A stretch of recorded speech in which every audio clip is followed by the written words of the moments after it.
اس سے پہلے جس طرح دیگر مسائل اور ابحاث آپ نے ملاحظہ کی،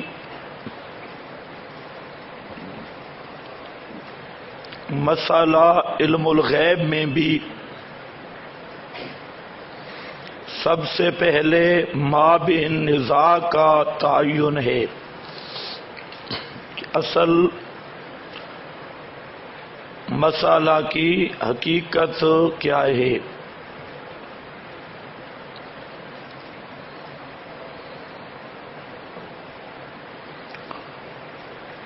مسئلہ علم الغیب کی تنقید سے پہلے ایک تمہید آپ ذرا سن لیں۔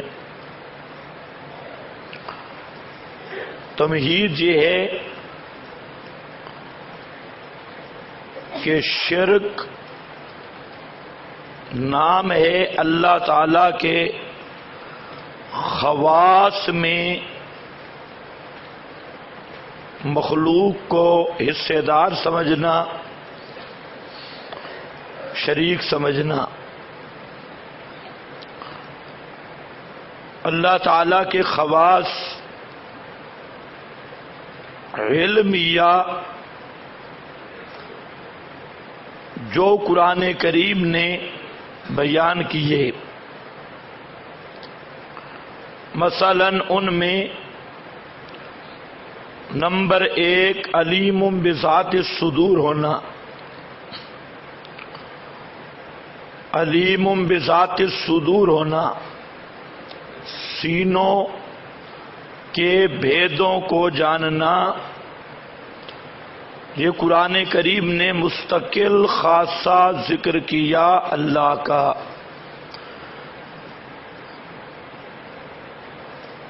نمبر 2 علم جمیع ما کان و ما یکون، علم جمیع ما کان و ما یکون۔ ما کان سے مراد جو کچھ ہوا، اور ما یکون سے مراد جو ہو رہا ہے، جو ہوگا قیامت تک، ابتدا آفرینش سے لے کر تا قیام قیامت، اس کی 2 حدیں ہیں، ابتدا خلق، انتہا خلق۔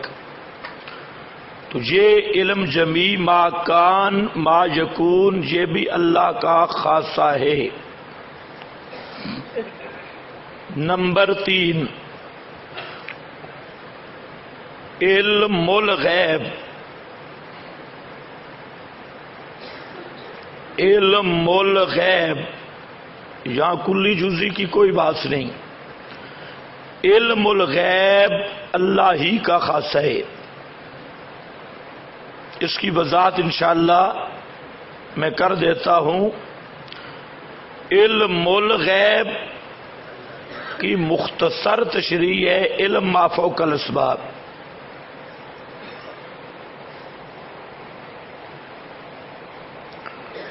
علم ما فوق الاسباب،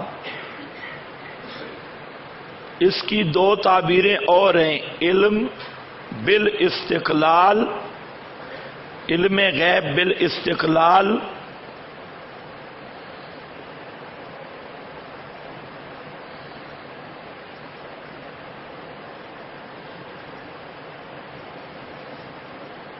یا اس کی تعبیر علم الغیب ذاتی۔ مسئلہ الہ کی تشریح میں سمجھا چکا ہوں کہ تینوں مترادف لفظ ہیں، یہ اللہ تعالی کا خاصہ ہے۔ کتنے ہو گئے؟ نمبر 4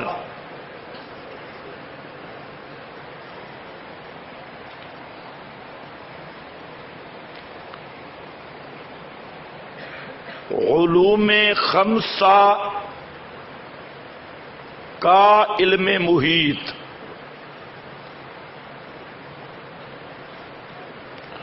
علوم خمسہ کا علم محیط. اب دیکھیں دو چیزیں ہیں، ایک ہے علم محیط کا ہو یا علم کلیات. علوم خمسہ 5 چیزوں کا علم محیط. تفصیلی علم محیط یہ اللہ تعالیٰ کا خاصہ ہے، جزیات کی بات نہیں ہے. جو سورہ لقمان کے آخر میں آئے انشاءاللہ مسائل اسی مسئلہ میں گفتگو ہوگی، لیکن یہ تغییر فی العنوان ہے. علوم خمسہ یا جمیع ما کان ما یکون کا معال ایک ہے. جمیع ما کان ما یکون انشاءاللہ میں عرض کروں گا، یہ ہے تغییر فی العنوان.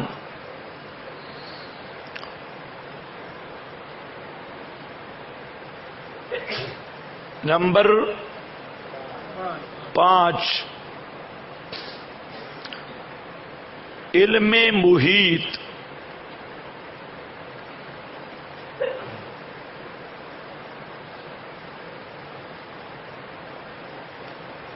علم محیط، اب دیکھو پہلے علوم خمسہ کا علم محیط تھا، یہ علوم خمسہ نہیں، مطلقاً علم محیط یہ اللہ کا خاصہ ہے.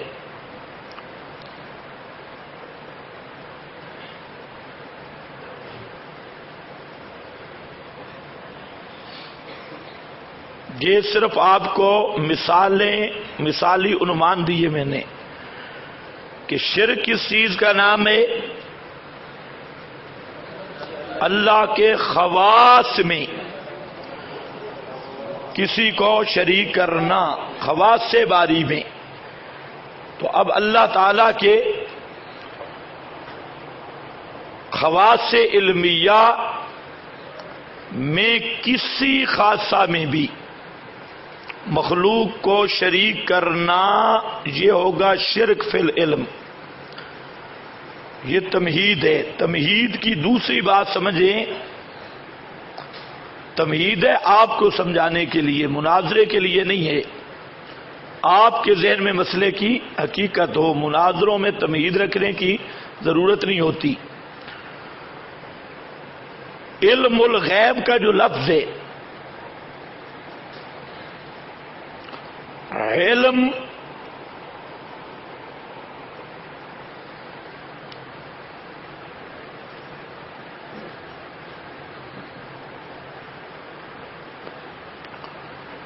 بے معنی دانستن بھی آتا ہے،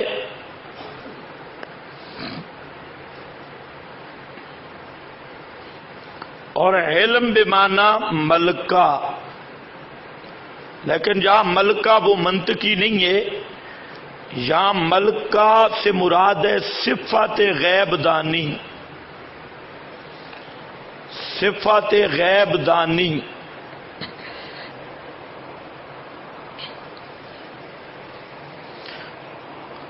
اور علم بے معنی دانستن.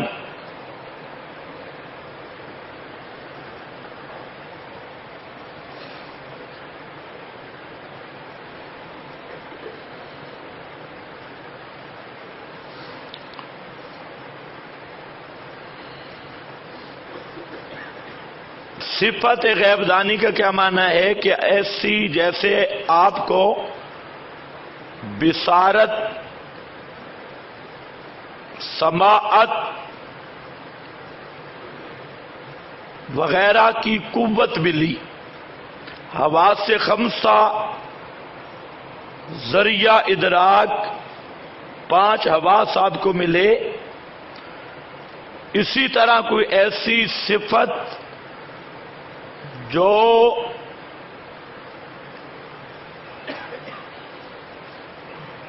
غیب کا ادراک کرے.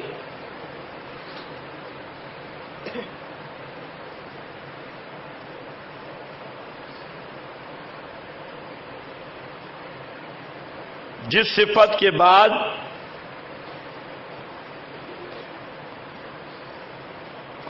ہر جزی کے لیے اطلاع باری کی ضرورت نہ رہے، اللہ تعالیٰ کے اطلاع کرنے کی ضرورت نہ رہے۔ ایسی صفت غیب دانی کسی مخلوق میں ماننا سری کفر ہے۔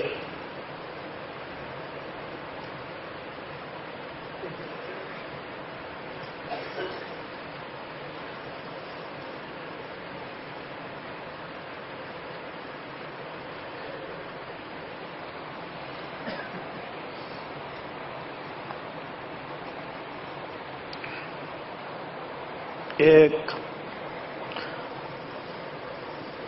یہ بات آگے چل کے سمجھ آئے گی، اس کو کلیات غیب بھی کہتی ہے، صفت غیب دانی بھی کہتی ہے۔ اس کی مثال سمجھ لیں، ایک آدمی ریاضی پڑھتا ہے اور اس نے 10 12 20 100 مثالیں ضرب کی یاد کر لیے، اس کو کسی نے بتا دیا کہ مثلا 12 ضرب 20 کا یہ نتیجہ ہے، 14 ضرب 18 کا یہ نتیجہ ہے، تو اس کو کسی نے اطلاع دے دی۔ اب اس اطلاع پر وہ 20 25 100 1000 مثال اس کو یاد ہے، لیکن ضرب کا کلیہ اسے معلوم نہیں ہے۔ ضرب کا کلیہ کیا ہے اس کو کوئی بھی ریاضی دان نہیں کہے گا۔ ریاضی کی جزئی مثالیں اسے یاد ہیں اطلاع اور بتلانے سے، لیکن ریاضی کا کلیہ اسے نہیں آتا ضرب کا۔ آپ کو کچھ بات سمجھ آ رہی ہے؟ یہ مثال ہے، یہ جو اس کو مثالیں بتلا کے رٹوا دی گئیں، اس کا نام دانستن بھی رکھ سکتے ہیں، اس کا نام اطلاع بھی رکھ سکتے ہیں، اعلام بھی رکھ سکتے ہیں، اخبار بھی رکھ سکتے ہیں کہ کسی نے اسے خبر دی کہ اتنے ضرب اتنے کا یہ نتیجہ ہے، اتنے ضرب اتنے کا یہ نتیجہ ہے۔ اس نے جو اطلاع ملی وہ اس نے محفوظ کر لی۔ اور ایک یہ ہے کہ اسے ریاضی کا کلیہ سمجھا دیا گیا۔ اب جس کو صرف مثالیں بتائی گئیں تو جن عدد کی اس کے سامنے مثالیں آئیں اس کا رزلٹ اسے سامنے مل جائے گا، لیکن اگر اس سے ہٹ کے کوئی عدد بتایا جائے تو وہ نتیجہ نہیں نکال سکتا۔ لیکن جس کو ریاضی کا کلیہ آتا ہے تو اس کو کوئی عدد بھی آپ دے دیں اور آپ اسے کہیں کہ ضرب دے دے تو وہ اس کا رزلٹ نکال لے گا۔ تو کلیات بتلا دینا یہی ملکہ استعداد ہے، اور صرف مثالیں بتا دینا یہ اعلام و اخبار اور اطلاع ہے۔ کچھ بات سمجھ آئی یا مشکل ہو گئی ہے؟ بولتے چھوتے نہیں ہو؟ دونوں کا فرق آپ کو آیا ہے؟ ایک آدمی کو چند اعداد کی ضرب کا نتیجہ یاد کرایا گیا، ایک آدمی کو ضرب کا کلیہ بتا دیا گیا، دونوں میں فرق ہے۔ جس کو کلیہ آئے گا وہ ریاضی دان ہے، اور اس کے سامنے کوئی عدد بھی آئے اسے اب اعلام اطلاع کی کوئی ضرورت نہیں، اس کے پاس وہ ضابطہ کلیہ موجود ہے، وہ نتیجہ نکالنا اس کے لیے آسان ہے۔ اور ایک ہے کہ اس کے پاس ضابطہ کلیہ نہیں، جزیات ہیں، جزی اطلاعاتیں، تو جتنا قدر اسے بتایا گیا وہ تو اسے یاد ہے، لیکن ایک عدد بھی نیا مل جائے تو وہ نتیجہ نکال سکتا نہیں۔ یہی مثال ہے غیب دانی یا اطلاع علی الغیب۔ اطلاع علی الغیب ہم کہتے ہیں کہ اللہ رب العزت نے کسی کو غیب دانی کی صفت عطا نہیں کی، اطلاع علی الغیب دیے، اخبار علی الغیب دیے جزیات پر، اس لیے اس کو علم الغیب نہیں کہیں گے۔ اگر علم الغیب کو اطلاع علی الغیب پہ بولیں گے تو بالتعبیل، تعبیل کر کے بولیں گے، دانستن کے معنی اور اس سے بھی آگے سبب مسبب کے چکر بنا کے اس کی ہم تعبیل کرنی پڑے گی۔ تو بلا تعبیل علم الغیب چاہے جزی کلی کا اطلاق مخلوق پہ جائز ہی نہیں ہے۔ اطلاع علی الغیب یا اخبار غیبیہ، اس کا اطلاق مخلوق پر جائز ہے، لیکن اس میں بات وہی ہوگی کہ جس چیز کی اللہ نے خبر دی اس کا تو پتہ ہے، لیکن اللہ نے ایسی صفت عطا نہیں کی کہ اب اللہ کی اطلاع کی ضرورت ہی نہ رہے، اور اسی استعداد اسی ملکہ کی وجہ سے دیگر امور کا بھی غیب جانے۔ ابتداءً تو اللہ نے وہ صفت عطا کی، لیکن بعد میں ہر جزی میں اطلاع الہی کی ضرورت نہ رہے، یہ حالت اللہ نے کسی مخلوق کو بھی عطا نہیں کی۔ کچھ سمجھ آئی ہے؟ تھوڑا ہے مشکل، چلو آسان ہو جائے گا۔ ابھی تمہید ہے، مسئلہ مناظرہ نہیں شروع ہوا۔ تمہید میں گپ شپ سمجھو، جو سمجھ آ جائے فابے ہا، نہیں تو فابے ہو۔ کتنی باتیں ہو گئیں؟ 6 نہیں ہوں گی، 3 باتیں ہوں گی۔ کتنی باتیں ہو گئیں؟ 3۔ چوتھی بات،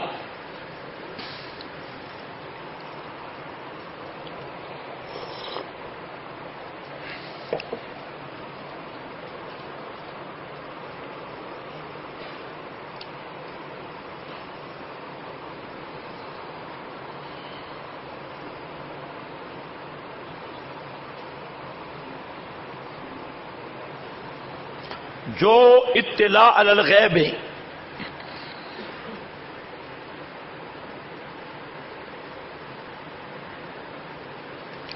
یہ 2 قسم پر ہیں۔ نمبر 1،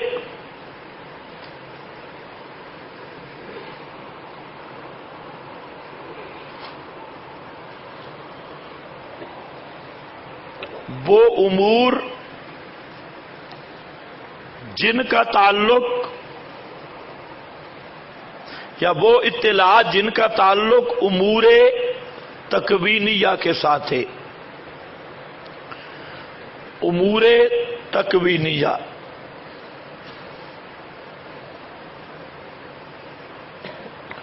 امور تکوینیہ، ان کی 2 قسمیں ہیں۔ امور تکوینیہ مکانیہ، امور تکوینیہ زمانیہ،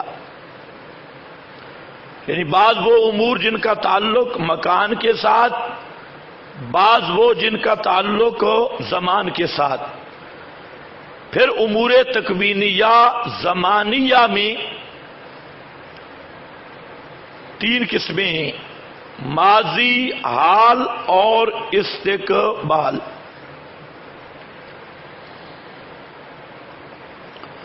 ہاں بھئی، اطلاع علی الغیب کی کتنی قسمیں؟ 2، متعلقہ بے امور تکوینیہ اور متعلقہ بے امور تشریعیہ۔ تشریعیہ امور تکوینیہ کی پھر کتنی قسمیں؟ 2، زمانیہ مکانیہ۔ زمانیہ میں 3، ماضی، حال، استقبال، کل امور تکوینیہ مکانیہ کتنے بن گئے؟ 4. مکانیہ 3 زمانیہ، کل 4. اور امور تشریعیہ جن کا تعلق شریعت کے ساتھ حلال حرام جائز ناجائز کے ساتھ.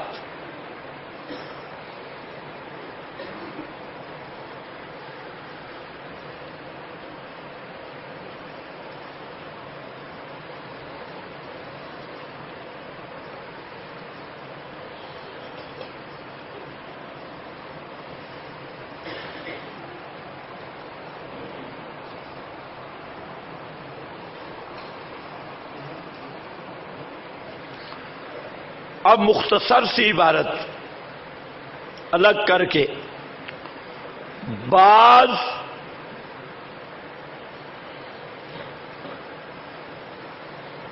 ما کان، بعض ما یکون،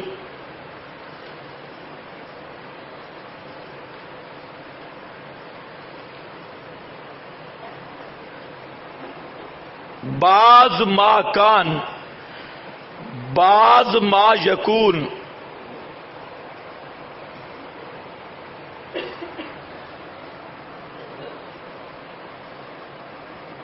بعض ما کان، بعض ما یکون،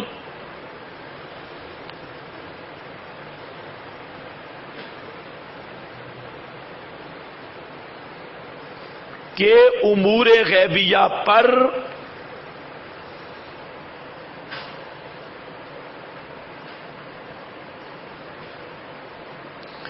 حضرات انبیاء کرام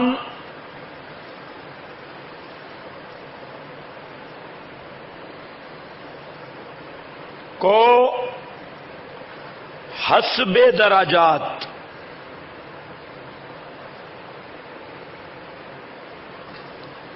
مطلع کیا گیا.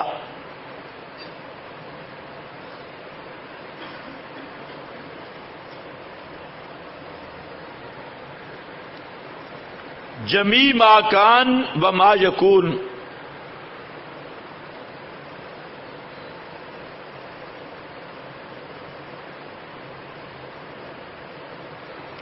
خاص الہی ہے.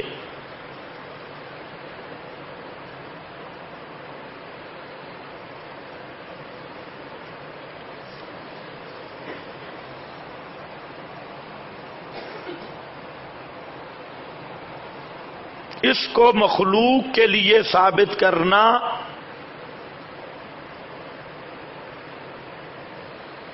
خالصتاً کفر ہے.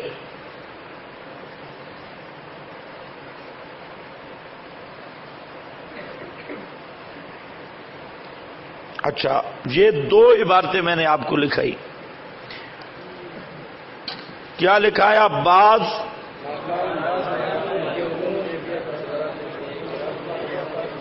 اور دوسری عبارت بس یہ اس لیے کہ یہ جو بریلوی حضرات ہیں یا جتنے بھی اہل باطل ہیں وہ کبھی بھی اپنا عقیدہ کھل کر نہیں بتائیں گے، واضح کر کے نہیں بتائیں گے، اس میں ابہام رکھتی ہیں. اس لیے اور کبھی حالانکہ اس مسئلہ میں مدعی رضا خانی ہے یا شیعہ، وہ میں بتاتا ہوں، لیکن وہ کبھی اپنا دعویٰ صاف کر کے نہیں دیں گے، گڑبڑ کریں گے. تو ان کے دعوے کو بھی ہم نے ثابت مطلب ہے واضح کرنا ہوگا کہ تمہارا اصل عقیدہ ہے کیا، چھپا کیا رہے ہو. اس میں بساؤ کا یہ ہے کہ مدعی ہم نے بھی بننا پڑتا ہے، جیسے میں نے خلف الامام میں آپ کے سامنے ذکر کیا.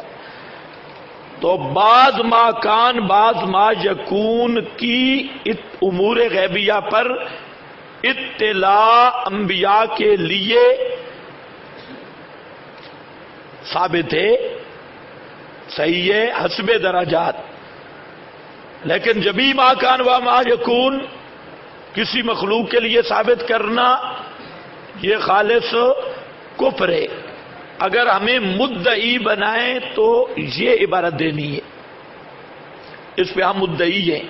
اب ہمارے لیے آسان ہے مسئلہ کہ بعض ما کان بعض ما یکون کی کیا کہہ رہا ہوں، علم الغیب یا اطلاع؟ کیا لفظ بول رہا ہوں؟ اطلاع. اطلاع امور غیبیہ پر اطلاع. اب وہ ہے کیا یہ بھی سمجھ لو. جو امور تشریعیہ ہیں، امور تشریعیہ حلال حرام جائز ناجائز کے یہ مسائل، یہ بھی امور غیبیہ میں سے ہے. ان پر حضرات انبیاء کے اپنے زمانے کے اعتبار سے ایک فائدہ اور بھی ذہن میں رکھ لو کہ ہر نبی کا دین کامل تھا.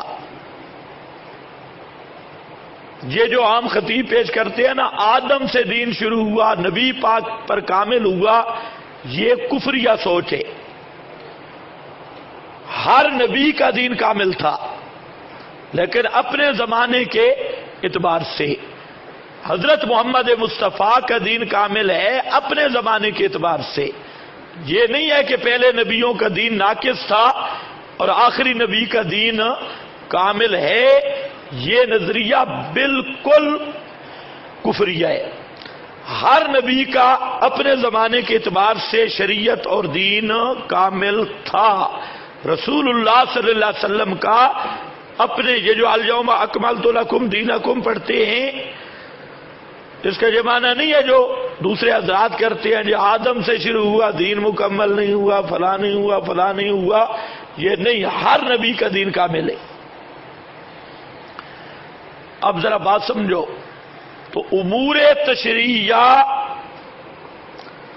حسب درجات حسب زمان ہر نبی کو کامل اطلاع دی گئی. امور تشریعیہ کی نبی کریم علیہ السلام کو بھی امور تشریعیہ کی کامل اطلاع. اور دلیل الیوم اکملت لکم دینکم. اور جو امور تکوینی آئے،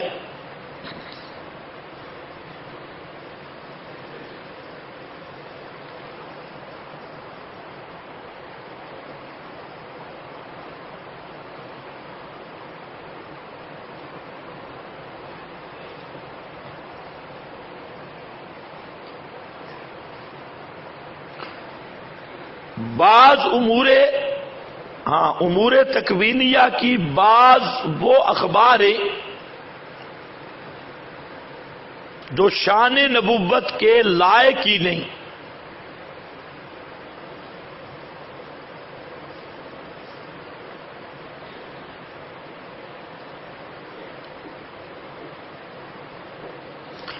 بعض وہ اخبار ہیں جو شان نبوت کے مناسب نہیں، ان کی مناسبت نہیں ہے. بعض تو لائق ہی نہیں ہے، جیسے ما علمناہ الشعر وما ينبغي له. تو بعض وہ امور ہیں جن کی نسبت بھی رسالت کی طرف کرنا توہین رسالت پہ مبنی ہے. اور بعض وہ ہیں جو غیر متعلق ہیں، رسالت کے مناسب نہیں، غیر متعلق بالرسالہ. جیسے مکھیوں کی تعداد، مچھروں کی تعداد، جانوروں کی اقسام، ان کی تعداد. تو یہ علوم غیر متعلق بالرسالہ ہے، ان کا رسالت کے ساتھ کوئی تعلق نہیں.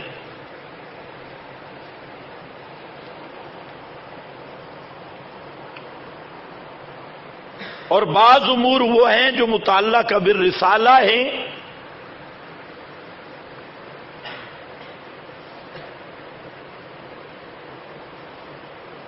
تو جو امور متعلق بالرسالہ تھے ان کی اطلاع اللہ نے انبیاء کو دی، اور سب سے زیادہ امام الانبیاء کو دی.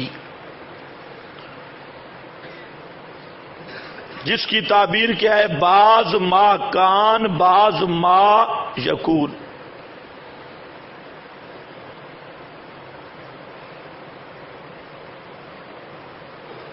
اور جو امور لائق ہی نہیں شان رسالت کے یا غیر متعلقہ بالرسالہ ہیں، ان کی اطلاع اللہ نے انبیاء اور امام الانبیاء کو ہرگز نہیں دی.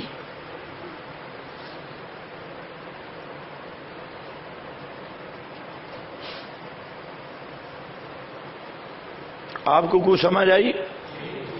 میرے خیال میں تو کچھ بھی نہیں آئی.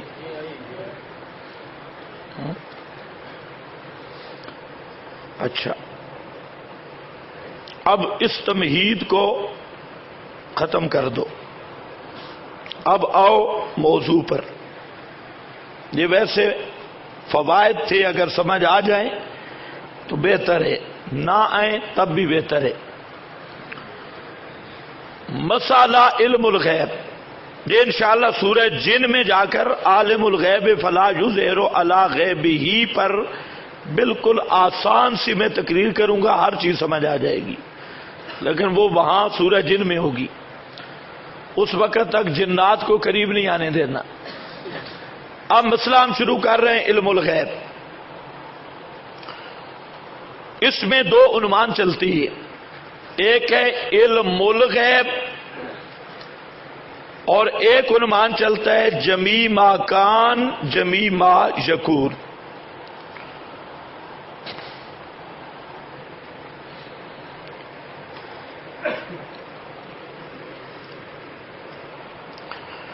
علم الغیب کے عنوان پہ ہمارا دعویٰ ہے کہ علم الغیب خاصہ خدا بندی ہے، بس، یا کلی جزی کا کوئی چکر نہیں. علم الغیب خاصہ خدا بندی ہے. علم الغیب کی میں نے آپ کو وضاحت بھی کر دی. کسی مخلوق کے لیے علم الغیب کا عقیدہ رکھنا یہ عقیدہ شرک اور کفر ہے.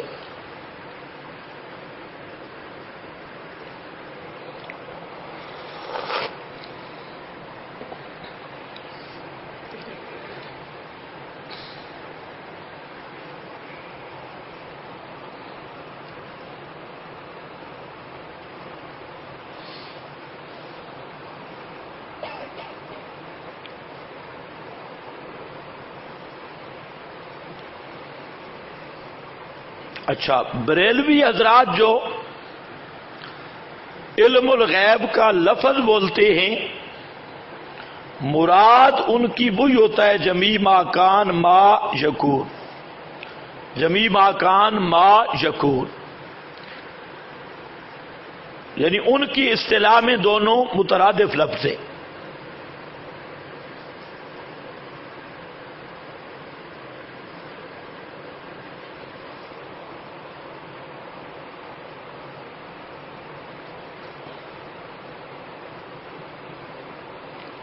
اور ہمارے ہاں علم الغیب کیا ہوتا ہے؟ علم ما فوق الاسباب. علم ما فوق الاسباب. ہماری اصطلاح میں علم الغیب علم ما فوق الاسباب. ان کی اصطلاح میں علم الغیب وہی جمیع ما کان ما یکون پر اطلاع کرتی ہے. اس کو وہ کلی کہتے ہیں، علم غیب کلی. مراد ان کی کلی سے بھی جمیع ما کان ما یکون ہی ہوا کرتی ہے.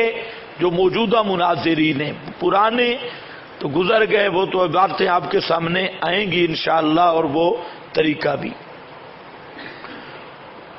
تو اگر وہ کہے کہ علم الغیب نبی کریم علیہ السلام یا انبیاء کے لیے ثابت ہے، تو اس کا جواب دعویٰ اس کے مناسب ہوگا. ہمیشہ وہ جواب دعویٰ، یہ بات ذہن میں رکھو، ایک عقیدہ ہوتا ہے، ایک جواب دعویٰ، دونوں میں فرق ہے. اس کا لوگ فرق نہیں کرتے. عقیدہ اور چیز ہے، جواب دعویٰ اور چیز ہے. جواب دعویٰ تو وہ ہے جو مدعی نے دعویٰ کیا، اس کا جواب آپ نے دینا ہے. اور عقیدہ جب آپ مدعی بنیں گے تو آپ نے اپنے دعویٰ میں اپنا عقیدہ لکھنا ہے. ان دونوں کا فرق ہے. عام طور پہ یہ ہوتا ہے کہ وہ بھی عقیدہ لکھتا ہے، یہ بھی عقیدہ لکھتا ہے.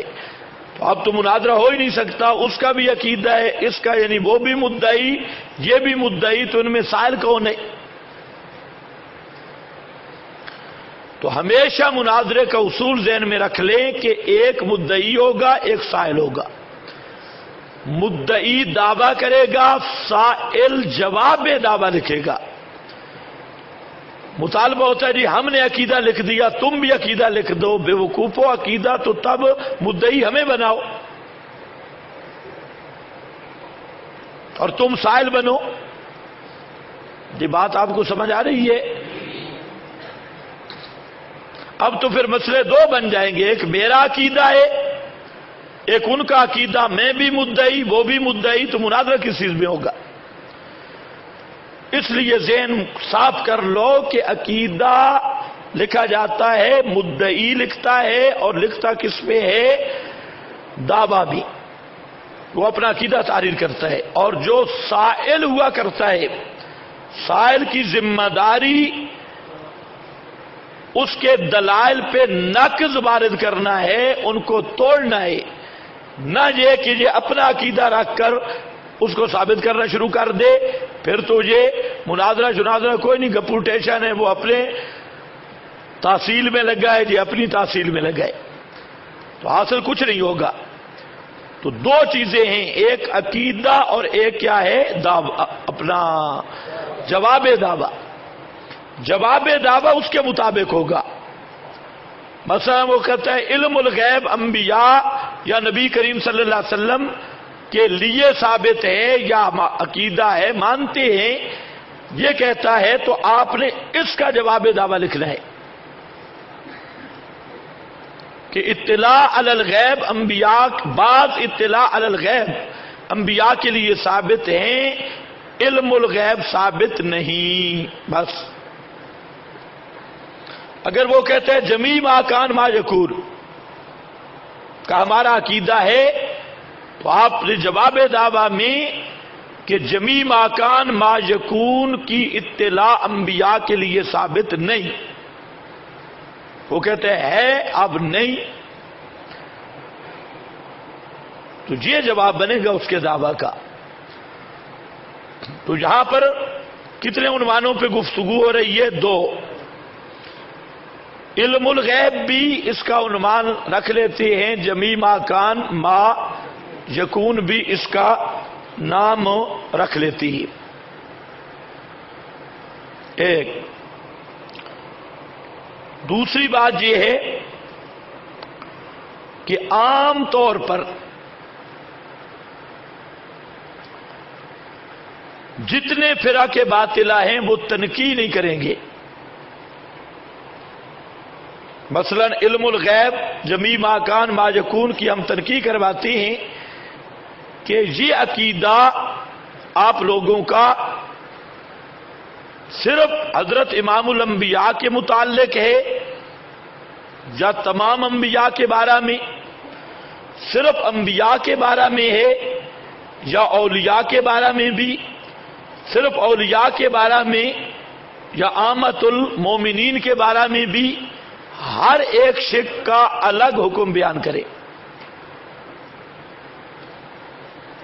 کہ ایک آدمی جمیع ما کان ما یکون امام الانبیاء کے لیے تو مانتا ہے، باقی انبیاء کے لیے نہیں مانتا، اس کا شرعی حکم کیا ہوگا؟ ایک آدمی صرف انبیاء کے لیے مانتا ہے ما کان ما یکون، لیکن اولیاء کے لیے نہیں مانتا، اس کا کیا حکم ہوگا؟ تو یہ استدریجن یہ تنقید، لیکن یہ کبھی کرنے کے لیے تیار نہیں ہے. عقیدہ ان کا یہ ہے کہ جمیع ما کان ما یکون سب انبیاء، اولیاء، حتیٰ کہ پیروں کی بلیاں، حتیٰ کہ احمد رضا خان کا کھوتا وہ ملفوظات میں وہ بھی غیب جانتا تھا. لیکن عام طور پہ چونکہ تنقید نہیں کرتے تو ہم کوشش کرنی چاہیے تنقید کی، لیکن اپنا وقت ضائع نہ کرو تنقیدات میں۔ تنقید کی اول تو تنقید ہونی چاہیے، لیکن ہمارا مشاہدہ یہ ہے کہ یہ مر جائیں گے لیکن تنقید کبھی نہیں کریں گے، جتنے بھی باتیں لیں۔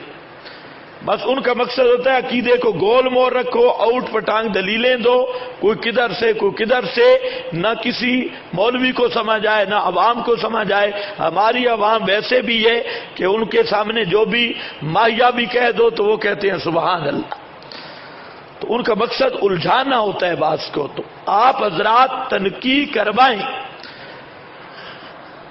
اگر ہو سکے، لیکن بالکل نہیں کرتا تو پھر تنقیحات پہ وقت ضائع کرنے کی ضرورت نہیں۔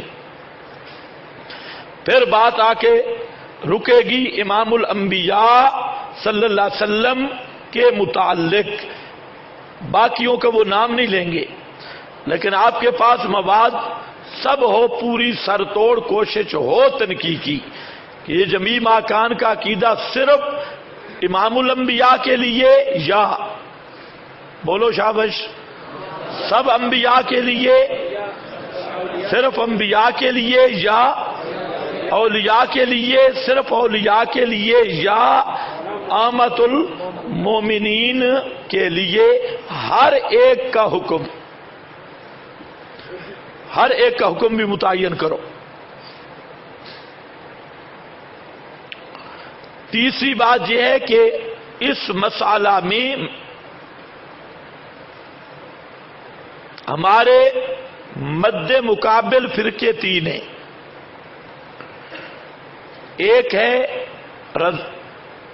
رافضی، اہل تشیع، وہ بھی یہ جمیع ماکان ما یکون یا علم الغیب ائمہ کے لیے مانتی ہیں۔ دوسرا بریلوی،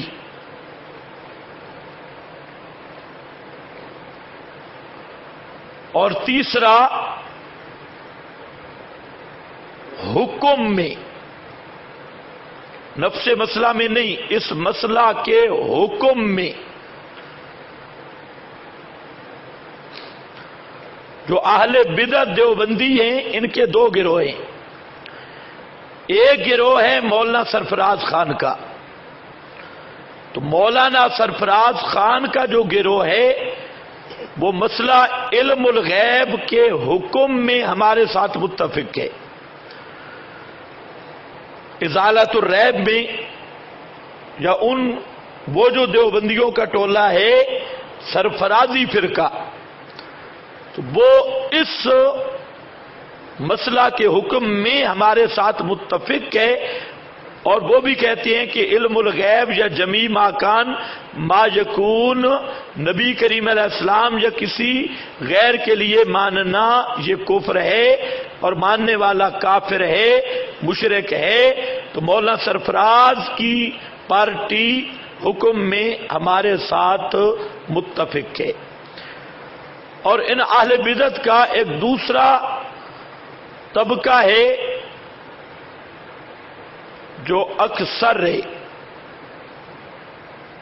یہ سرفراز صاحب کا ٹولہ بہت کم ہے، نام لیتے ہیں لیکن بہت چند حضرات ہیں، باقی جو اکثر اہل بدعت ہیں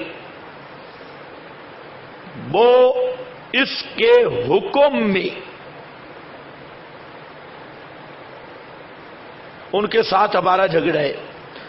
وہ اس مسئلہ کو فروعی سمجھتی ہے، وہ کہتے ہیں یہ فروعی مسئلہ ہے، اگر کوئی جمیع ماکان ما یکون غیر اللہ کے لیے مانے وہ مشرک نہیں ہے۔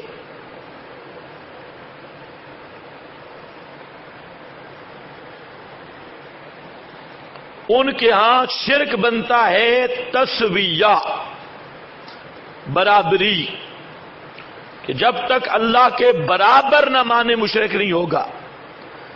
لیکن میں نے آپ کو بتایا کہ تسویہ نہیں، خواص الہی میں مخلوق کو شریک کرنا یہ کیا ہے؟ شرک ہے۔ تو ان کے ساتھ ہمارا جھگڑا کس میں ہوگا؟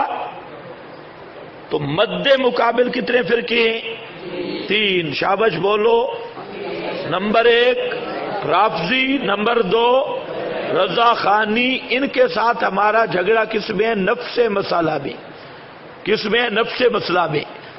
اور نمبر 3 ہمارے مد مقابل حکم میں وہ اہل بدعت ماسٹر اکاڑوی، قاضی مظہر، رفیع عثمانی، اشرفیہ، خیر المدارس، یہ سارے کراچوی مفتیان شیوخ، یہ سب للڑ اہل بدعت حکم میں ہمارے ساتھ ان کا مقابلہ ہے. اور ایک آپ کو اچھی خبر دوں، جواہر القرآن کے مقدمہ میں، وہ مجھے دکھاؤ، یہ نہیں، یہ قرآن مجھے دو جی، میرا خیال ہے آپ کے وہ مقدمہ اس نے لکھا ہے، جہاں علم الغیب کی بحث موجود ہے وہاں ایک زبردست عبارت ہے، بہت اچھی عبارت ہے، ماشاءاللہ بہت خوب عبارت ہے.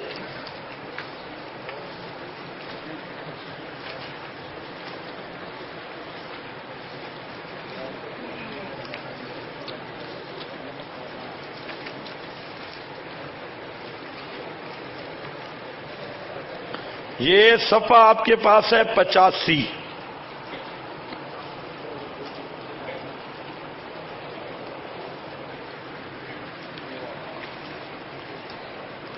پیچھے چل رہا ہے مسئلہ علم الغیب.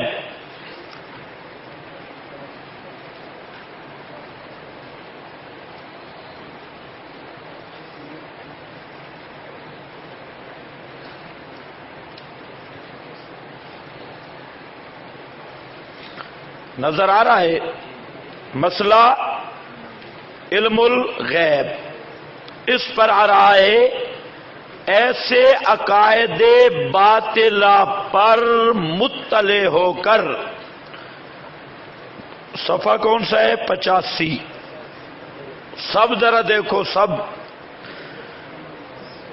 ایسے عقائد باطلہ پر مطلع ہو کر جو انہیں کافر و مشرک نہ کہے وہ بھی ویسا ہی کافر ہے. سن رہے ہو کہ نہیں سن رہے؟ اونچا ذرا پڑھو پتہ چلے.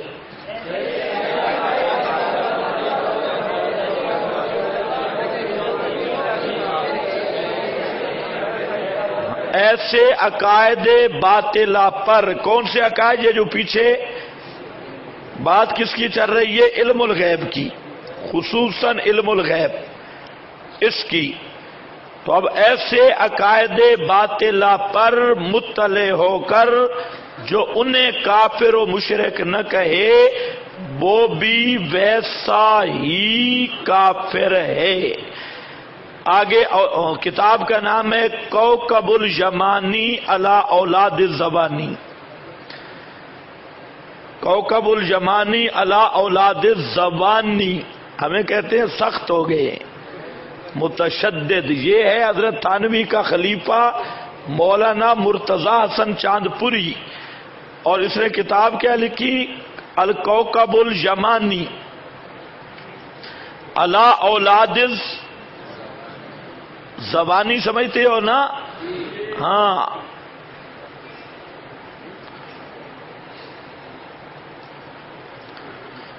آگے ایک رسالے کا نام لکھا ہے کالا کافر.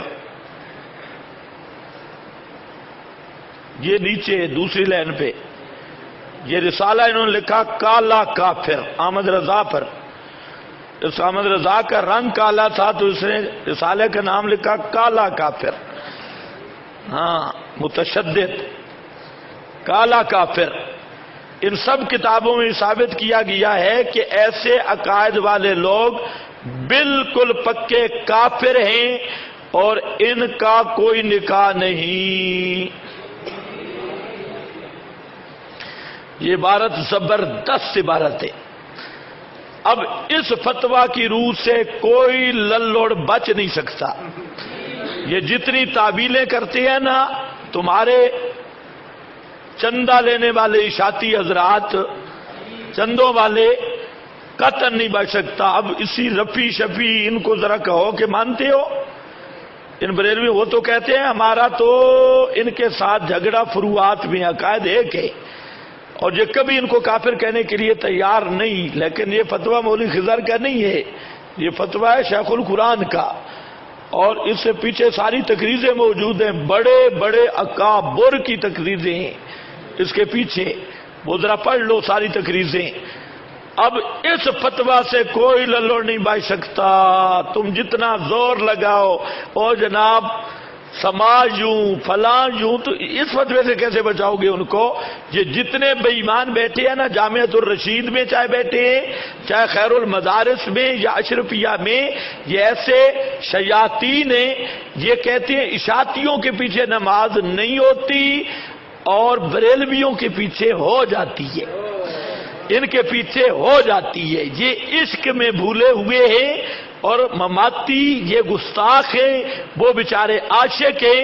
یہ جامعہ رشید ہو، یہ جو بڑے بڑے مدارس جن کے پروٹوکول پہ آپ ناز کرتے ہیں، ان کے اندر میں جو یہودی حضرات تشریف فرما ہیں بنو قریظہ والے، یہ کبھی بھی جمیع ما کان جمیع ما یکون یا ان مسائل پہ فتویٰ نہیں لگاتے. اب اگر آپ میں کچھ انصاف کی رتی بھی ہو نا، تو آپ بجائے مجھے تان و تشنیع کا نشانہ بنانے کے یہ دو چیزیں ہیں، یا جواہر القرآن کو جلا دو، یا اگر جواہر القرآن والا فتویٰ ٹھیک ہے تو ان سارے پنڈتوں سے توبہ کرو. ہاں یہ فتویٰ شیخ القرآن کا ہے. یہ ایک اجتماع پر میں نے یہی فتویٰ سنا دیا، پورے پنجاب میں آگ لگ گئی.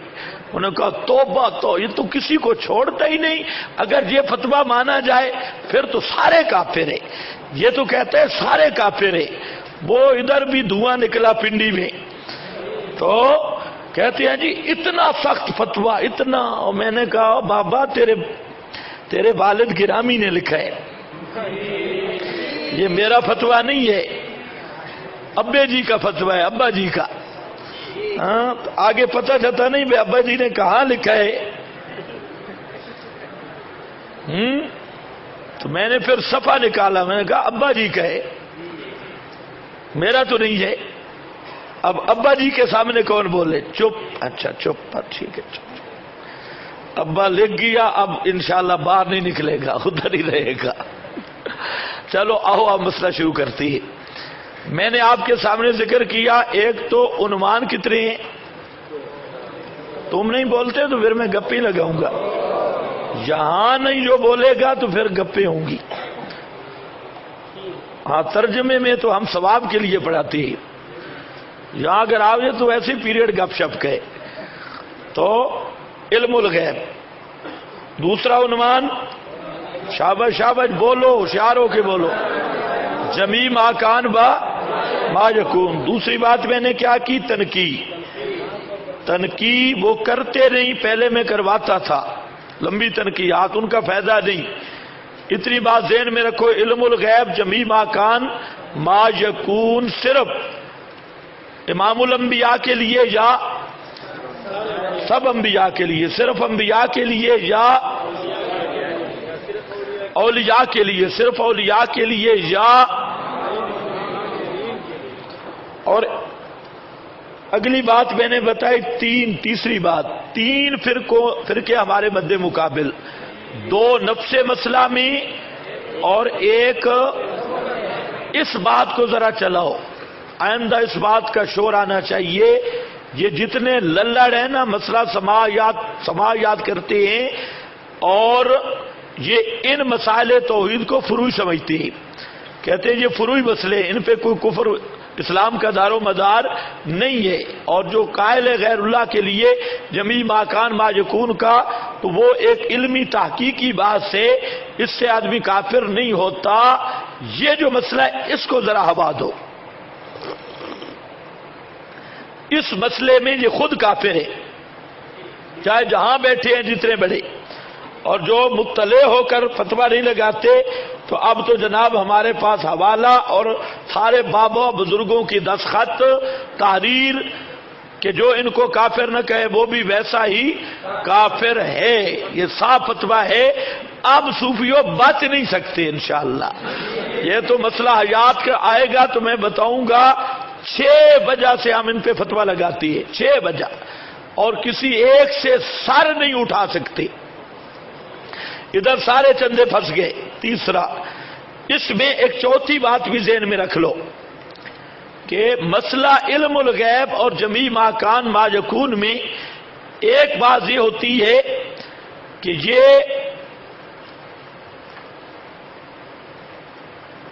بریلویوں کے اس میں 3 نظریات ہیں. بعض بریلوی کہتے ہیں کہ ابتدا سے, شروع سے, عالم ارواح سے تعبیر کرتے ہیں ولادت سے نبی کریم علیہ السلام کو علم الغیب یا جمیع ما کان ما یکون کا علم تھا شروع سے. بریلویوں کا ایک طبقہ یہ ہے. دوسرا طبقہ ہے وہ معراج کی رات آپ کو علم الغیب یا جمیع ما کان ما یکون عطا ہوا, معراج والی رات. اور تیسرا ہے احمد رضا خان. احمد رضا خان کہتا ہے کہ جمیع ما کان ما یکون کی تکمیل یا علم الغیب کی تکمیل وہ نزول قرآن کے بعد ہے. قرآن کریم کا نزول ختم ہو گیا, مکمل ہوا, تو ساتھ ہی جمیع ما کان ما یکون کی تکمیل بھی ہو گئی اور علم غیب کی تکمیل بھی ہو گئی. کتنے؟ 3 عقیدے. یہ ضروری ہے متعین کرانا کہ تو کون سا عقیدہ مانتا ہے, تاکہ آگے دلائل اسی ترتیب سے ہوں, ابتدا ولادت سے یا معراج میں یا نزول قرآن کے بعد. ایک 3 چیزوں میں سے ایک متعین کر. اس پر میں حوالے مستقل لکھا دوں گا, میرا خیال ہے یہاں ان کاغذوں میں نہیں ہے. تو یہ ایک تنقید ہے اہم سی, اس کو ذہن میں رکھ لو. کب یہ علم غیب عطا ہوا؟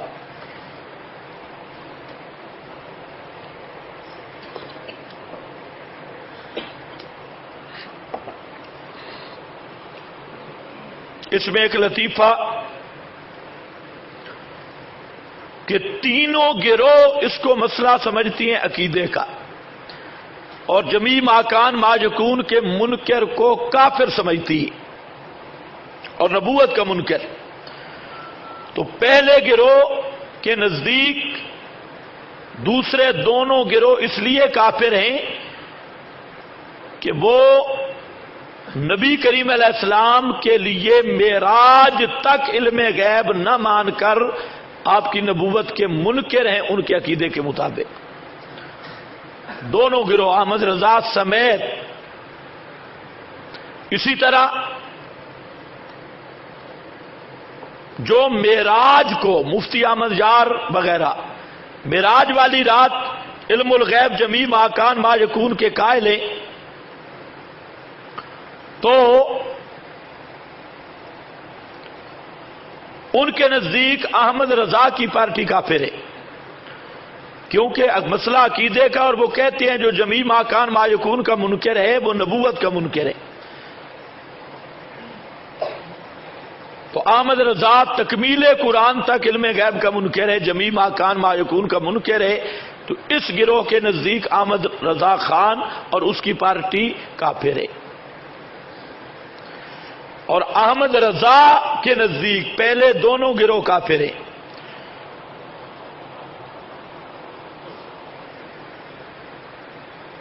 کچھ سمجھ رہے ہو کہ نہیں؟ کیوں کہ احمد رضا کہتا ہے کہ تکمیل قرآن سے پہلے کوئی نص نہیں جمیع ما کان ما یکون پر, اور یہ نصوص پیش کرتے ہیں تو یہ محرف ہیں اس کے نزدیک. جو یہ نص پیش کر رہے ہیں اس کا معنی ہی نہیں ہے. احمد رضا کے نزدیک اگر معنی ہوتا تو احمد رضا خود مانتا پہلے. تو احمد رضا کے نزدیک وہ نصوص تحریف ہے اور وہ جناب قطعی محرف اور کافر ہے. تو میرا خیال ہے اگر آپ کو یہ بات اچھی طرح سمجھ آ جائے نا تو مناظرہ یہاں ختم ہو جانا چاہیے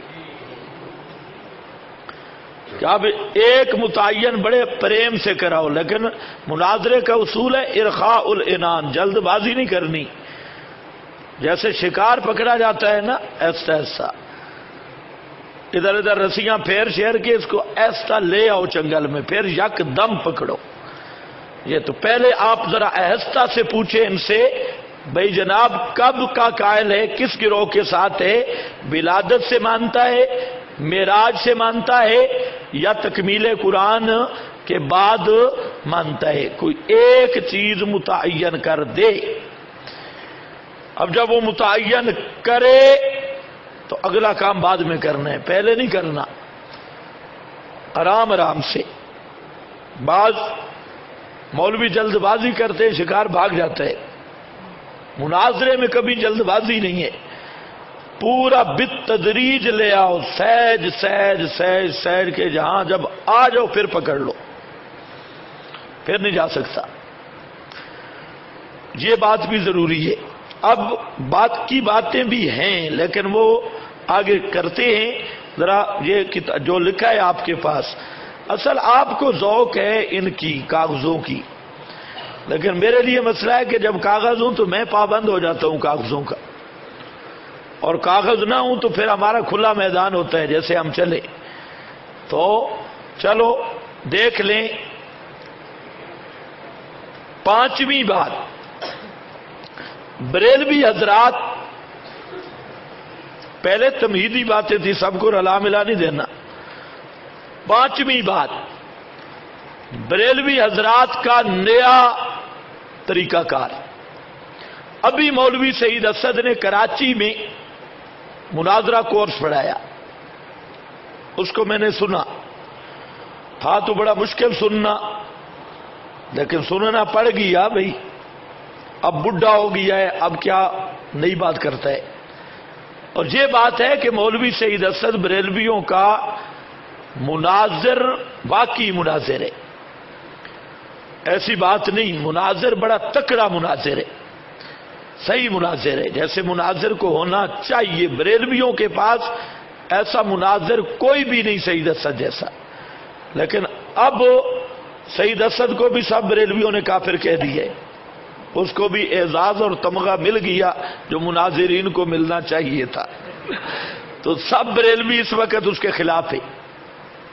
لیکن مناظر ایسا کوئی بھی نہیں بریلویوں میں، ایسا مناظر زبردست ہے، بہت بڑا بے ایمان ہے، رئیس التحریف. بات کو بگاڑنا اس کے بعد بس ہے، ایسے بات کو بگاڑتے آپ حیران ہوں گے.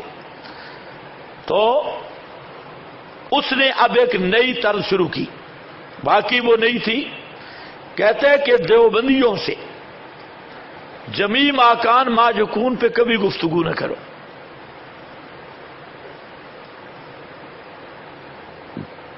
جمی ماکان ماجکون پہ نہیں. ان سے جب گفتگو کرنی ہو 3 عبارتیں اس نے سامنے رکھی.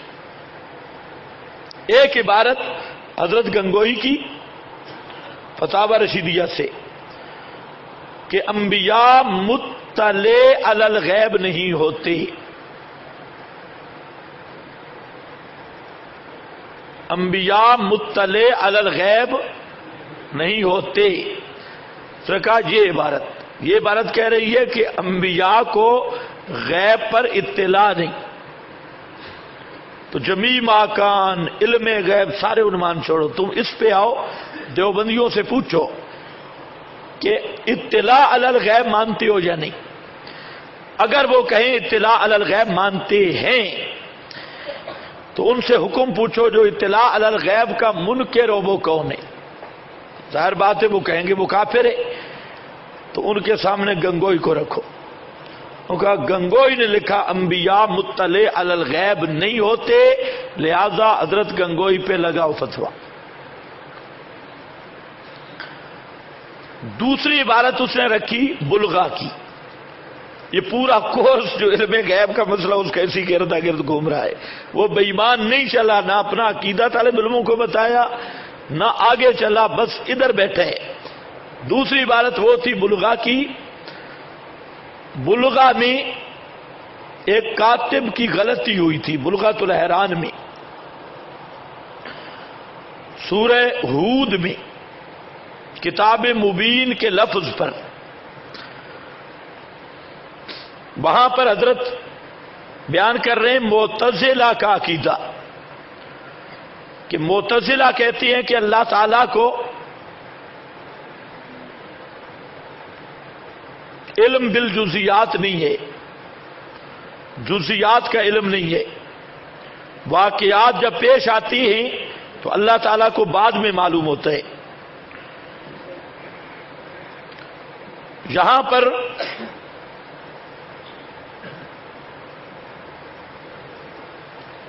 معتزلہ کا مسلک بیان کر کے پھر اہل سنت کا مسلک بیان کیا۔ آگے لکھا کہ یہ آیت بظاہر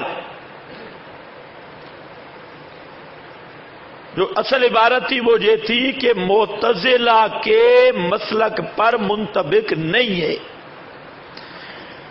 لیکن وہاں لکھا ہے معتزلہ کے مسلک پر منطبق ہے۔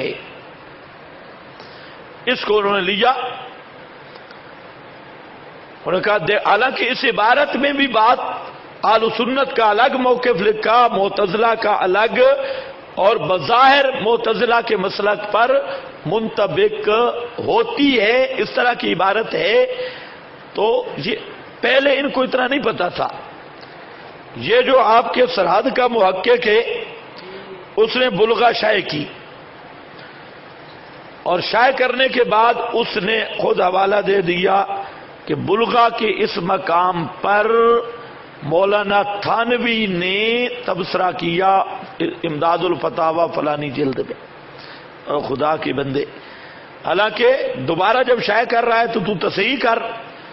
اس پر 1936 میں حضرت شیخ القرآن نے ایک رسالہ لکھا تھا کسر بدعت پر زلزلہ، کسر بدعت پر زلزلہ، اس پہ پوری اس عبارت پر پورا رسالہ لکھا اور فرمایا کہ اصل عبارت یہ تھی، اور میں اور ایک اور آدمی تھا حضرت شیخ القرآن ایک اور آدمی، کہ ہم نے وہ تحریر کی ہے، حضرت کی املائی تفسیر ہے، اور حضرت کی اصل عبارت یہ تھی، تو کاتب کی غلطی کی وجہ سے عبارت یوں لکھی گئی، اور اس کی پھر انہوں نے اصل خط پیش کیے مولانا حسین علی صاحب رحمہ اللہ، جو حضرت تھانوی کے ساتھ خط و کتابت ہوئی تھی اسی عبارت پر، تو مولانا کے وہ خط بھی اس زلزلہ کسر بدعت پر زلزلہ اس میں موجود ہیں۔ 1936 میں یہ رسالہ شائع ہوا تھا، اور اب ایسے وہ عام ملتا نہیں۔ مولانا سرفراز نے رائے ہدایت ایک رسالہ ہے، اس میں بھی اس کسر بدعت پر زلزلہ کا حوالہ دے کر اس عبارت کی صفائی پیش کی ہے کہ یہ عبارت یوں نہیں، اور کاتب کی غلطی کی وجہ سے باتان منطبق نہیں ہوتی، اور نہیں کا لفظ چھوٹ گیا تو منطبق ہوتی ہے، جو بن گیا۔ تو سید اسد نے اس عبارت کو لیا کہ دیوبندیوں کو کہو، خصوصاً کہتا ہے کہ دوسرے تمہارے مقابلے میں نہیں آئیں گے، یہ جو ہے نا مماتی یہ آئیں گے، ان کو کہو کہ تمہارا مولوی حسین علی تو اللہ کا علم غیب نہیں مانتا، تو شرک کیسے ہوگا؟ شرک تو تب ہے کہ اللہ تعالیٰ کا خاصہ مانا جائے تب شرک ہو، لیکن تمہارا عقیدہ تو ہے کہ اللہ بھی غیب دان نہیں، تو پھر اولیاء وغیرہ کو تو مان لو نا، انبیاء کو، تو جب علم و غیب اللہ کا خاصہ ہی نہیں۔ حالانکہ یہ بھی بددیانتی کی انتہا ہے کہ حضرت کی ساری تعریرات موجود ہیں، علم الغیب، علم الغیب اللہ کا خاصہ اللہ، اور حضرت کا ایک رسالہ ہے، وہ رسالے کا نام بھی غیب دانی ہے، فتویٰ غیب دانی، وہ اس میں پوری آیات احادیث اور یہی ثابت کیا کہ غیب دانی اللہ کا خاصہ ہے۔ تو خیر وہ کاتب کی غلطی کی وجہ سے، اب اس کا جواب، وہ کاتب سے غلطی وہ تو نہیں مانیں گے، اس کے مقابل ہم نے ایک عبارت لائی جال حق کی۔ اب لگتا بچہ ہے ذرا انکار کر کے دیکھے، جال حق کی عبارت لائی جس میں اب بریلوی کہتے ہیں کہ یہ کاتب کی غلطی ہے. ہم کہتے ہیں اب کاتب کی غلطی ہے، یہاں کاتب غلطی کر سکتا ہے، وہاں نہیں کر سکتا. تو اس کے مقابلے میں جال حق، خیر وہ موضوع جدا ہے، وہ آئے گی عبارت، تو نشان دے دو. دو تیسری ایک عبارت ہے شاہ شہید کی، جس کا نام محمد یا علی ہے، وہ غیب کی بات کیا جانے، اس طرح کی عبارت ہے. تو ان تین عبارتوں کو اس نے مدار بنایا اور اس نے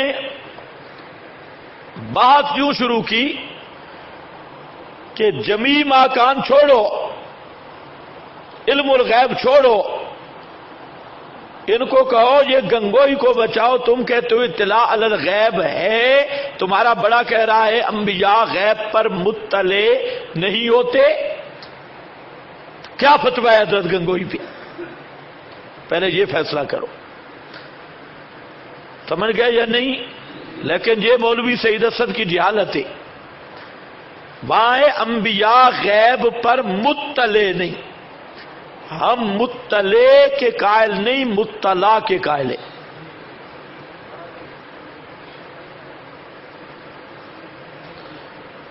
کچھ سمجھ رہے ہو میری بات؟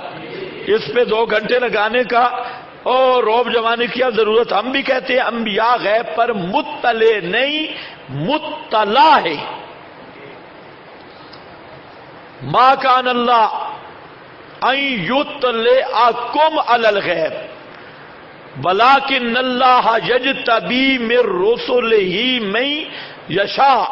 بالکل حضرت گنگوئی نے صاف ٹھیک لکھا، زبردست لکھا کہ انبیاء غیب پر مطلع نہیں. انبیاء غیب پر کیا ہے؟ مطلع ہے. مطلع نہیں، مطلع ہے. اس میں کون سا پہاڑ گر گیا؟ انبیاء خود غیب پر مطلع نہیں ہوتے، انبیاء کو اللہ تعالی کی طرف سے امور غیبیہ پر اطلاع دی جاتی ہے. مطلع ہے، مطلع نہیں. سمجھ گئے یا نہیں سمجھ گئے؟ ایک بلغت الاحران کی بات بھی میں کر چکا ہوں، وہ کیا ہے؟ کاتب کی غلطی. اور باقی حضرت مولانا حسین علی کا مستقل رسالہ تحریرات موجود ہیں. تو مولانا حسین علی کو یہ کہنا کہ وہ اللہ کا علم غیب نہیں مانتا، یہ ایسے ہے جیسے یہ کہنا کہ عبد القادر جیلانی داریہ تھا. ایک آدمی کہے کہ شیخ عبد القادر جیلانی داریہ ہے، تمہیں کوئی سمجھ نہیں. شیخ ساری زندگی توحید بیان کرتے رہے عبد القادر جیلانی، اور ایک آدمی اٹھ کے کہے کہ وہ داریہ تھا. تو جیسے اس کا جھوٹ ہونا اظہر من الشمس سے، اسی طرح مولانا حسین علی کو علم غیب الہی کا منکر قرار دینا بھی اسی درجے کی بدماشی اور اظہر من الشمس سے. اگر اس طرح حقائق کا انکار کرنا ہے تو پھر کہنے والا کہہ سکتا ہے کہ حضرت حسین حضرت حسن پیدا ہی نہیں ہوئے. نبی پاک علیہ السلام نے نبوت کا دعویٰ ہی کوئی نہیں کیا. پھر اس کا کیا جواب ہوگا؟ تو یہ کوئی اصول دیانت نہیں ہے جب اسی شخص کی سینکڑوں عبارتیں موجود ہیں کہ علم غیب اللہ کا خاصہ ہے، اور وہ بار بار معتزلہ کو اسی کتاب میں جواب دے رہے ہیں اور اللہ تعالیٰ کے لیے علم جزیات کا ثابت کر رہے ہیں. اب ان کے بارے میں یہ کہنا کہ یہ مانتے نہیں، تو خیر اس کے مقابل میں یہ تو تحقیقی باتیں ہیں. اس کو جیک لگانے کے لیے، جیک سمجھتے ہو نا، جیک لگانے کے لیے زبردست عبارت ہے وہ جال حق کی، ایسے پھنسے ہیں کہ اب ان کے باپ کے پاس بھی جواب نہیں. وہاں کہیں گے یہ کاتب کی غلطی ہے، تو ہم کہتے ہیں وہاں کاتب کی غلطی ہے، یہاں بھی کاتب کی غلطی ہے. اچھا، پھر دوسری بات یہ بھی ذہن میں رکھو، اس کے لیے حضرت شیخ القرآن رحمت اللہ علیہ کا وہ جو دورہ تفسیر ہے، اس کی وہ ریکارڈنگ بھی آپ کے پاس ہونی چاہیے کہ جہاں سورہ ہود میں انہوں نے گفتگو کی ہے. اور اس میں انہوں نے وضاحت کی کہ یہ میری تحریر ہے، اور خود قائل جس پر بہتان لگایا جا رہا ہے وہ خود اپنا واقعہ، صاحب واقعہ بیان کر رہا ہے، ان کی وہ آواز محفوظ ہے. تو اس اعتراض کا علمی دنیا میں کوئی وزن نہیں ہے. ایسی گپ پہ رہ گیا کہ جس کا نام محمد یا علی ہے وہ غیب کی بات کیا جانے، وہ بھی اسی طرح مطلع اور مطلع کا فرق ہے. ہم کہتے ہیں وہاں بھی ان کا مقصد یہی ہے بلا اطلاع الہی نبی کریم علیہ السلام یا حضرت علی غیب کی بات نہیں جانتے، یعنی اسی ملکہ غیب دانی کی نفی ہے. اور مقصد ان کا یہ ہے کہ وہ محمد یا علی صلی اللہ علیہ وسلم رضی اللہ تعالی عنہ وہ غیب کی بات کیا جانے، یعنی ان کے اندر ملکہ غیب دانی نہیں، صفت غیب دانی نہیں. اس عبارت میں بھی یہ قطع نہیں کہ اللہ نے نبی کریم علیہ السلام کو غیب پر اطلاع دی ہے یا نہیں. کچھ آپ نے سمجھی ہے میری بات؟ یہ 3 پوائنٹ تھے سعید اسد کے جو نئے آئے، یہ بالکل نیا سیشن ہے. اس کا جواب آ گیا. اب ذرا خیال کرنا، اب ہم کہتے ہیں کہ بریلویہ کا عقیدہ، اب 2 رخی بات ہوگی کہ بریلوی اکابرین نے جو اپنی کتب میں عقیدہ لکھا، ہمارا سوال یہ ہے کہ موجودہ بریلوی اس کو مانیں گے یا نہیں. کوئی مناظر بھی ہو کہ تمہارا ان کے ساتھ اتفاق ہے یا اختلاف. اگر تمہارا وہی عقیدہ ہے جو تمہارے بڑے لکھ گئے تو پھر جمی ما کان ما یکون تحریراً دینا ہوگا. اور اگر تمہارا جو عقیدہ نہیں، ہم تمہیں مجبور نہیں کرتے، اگر تمہارا وہ عقیدہ نہیں تو پھر جمی ما کان ما یکون کے قائل کا حکم بتا دیں تاکہ ہمیں پتہ چلے کہ تمہارے بڑوں کا کیا حکم تھا. اب ذرا پڑھو ان کا عقیدہ جو اصل عقیدہ ہے.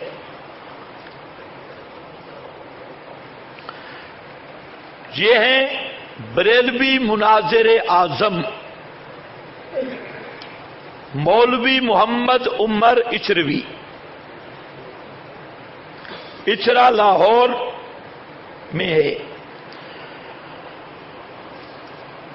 از ابتدائے آفرینش حضور صلی اللہ علیہ وسلم کو تا قیامت اور قیامت کے بعد تک کا بھی، اور جنت اور دوزخ وغیرہ ہم کا تمام علم غیب، بلکہ اس سے بھی زیادہ جس کو اللہ تعالی جانتے ہیں اور مخلوق کی عقلوں سے بالا تر ہے، آپ کی شان نبوت کو حاصل ہے. 3 جگہ پہ نشان لگا لو، ابتدائے آفرینش تا قیامت،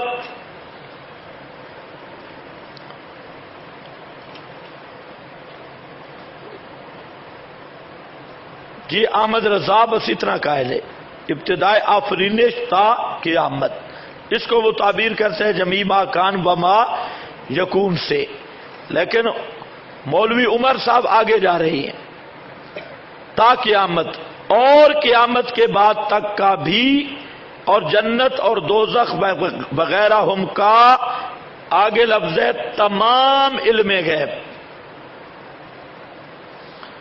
اس پر بریلوی جھگڑا ڈالتے ہیں، بس جی علم غیب تمام یا بعض کی بات چھوڑو، علم غیب.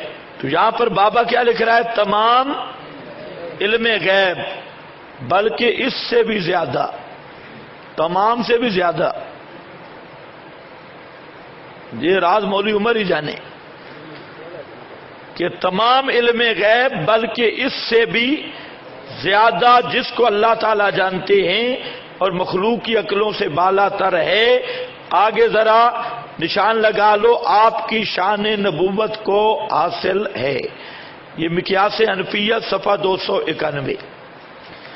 دوسری عبارت ہے، ثابت ہوا کہ نبی کریم، یہ بھی عمر شربی کی ہے، نبی کریم صلی اللہ علیہ وسلم کو کل شے کا علم، یہ کل شے پہ ذرا نشان لگاؤ، کل شے کا علم یعنی علم کلی،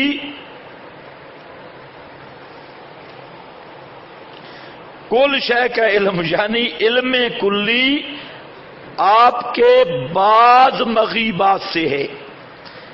جو آپ میں بڑے بڑے منطقی بیٹھے ہیں وہ اس عبارت کو حل کریں کہ آپ کا یعنی علم کلی جو ہے، یعنی علم کلی وہ آپ کے بعض مغیبات سے ہے۔ اب یہ تم ہی سمجھ سکتے ہو جو بڑے مناطق ہیں، ہاں سمجھے ہو نہیں سمجھے کہ جو کل علم ہے نا، کل وہ نبی پاک کا بعض ہے۔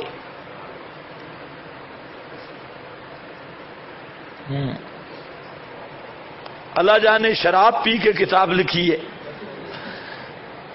یا بین النوم والیقظہ، ہاں جو کل علم غیب ہے نا، رسول اللہ صلی اللہ علیہ وسلم کے علم غیب کا بعض ہے، یعنی کہ آپ کا علم کل کا بعض ہے، نہیں، کل علم غیب آپ کے علم کا بعض ہے۔ کون بیٹھے ہیں منطقی، ذرا ہاتھ کھڑا کریں۔ مسئلہ درپیش ہے، عمر اشروی کی عبارت حل کرنا بڑی مشکل ہے سے گدھے کا گدھا۔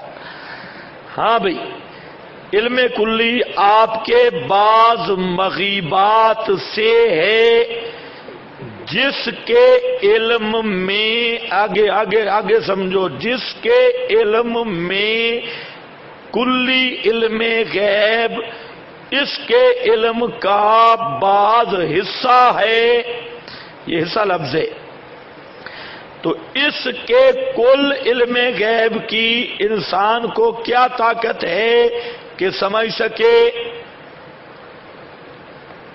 کچھ سمجھے ہو؟ ہاں، یہ بریلی کا پاگل خانہ ہے، بریلی کا پاگل خانہ کہ کلی علم غیب اس کے علم کا بعض حصہ ہے، تو اس کے کل علم غیب کی انسان کو کیا طاقت ہے؟ یہ مقیاس حنفیت صفحہ 295 نمبر 3۔